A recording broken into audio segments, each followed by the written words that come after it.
Slovenský box má prvé zlato z majstrovstiev Európy v ére samostatnosti medzi ženami.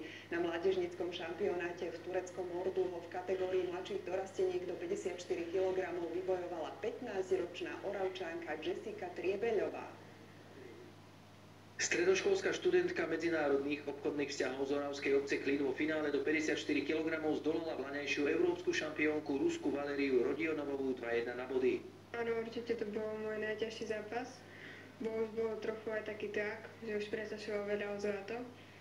A bola už aj taká únava trochu. Jessica na zbranie boxovať ústupu a tie zbranie predný hák, zadná rovná, alebo zadná rovná, predný hák, alebo na spodky byť.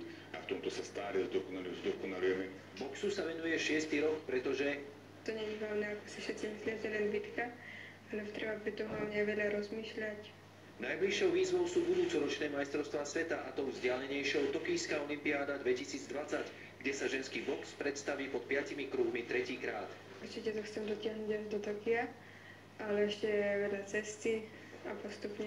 Rusi, Francúzi, alebo Švédi a ďalšie štáty dávajú obrovské množstvo peniaze do toho a to vidno na nich a tam obrovská konkurencia. Prvýkrát v histórii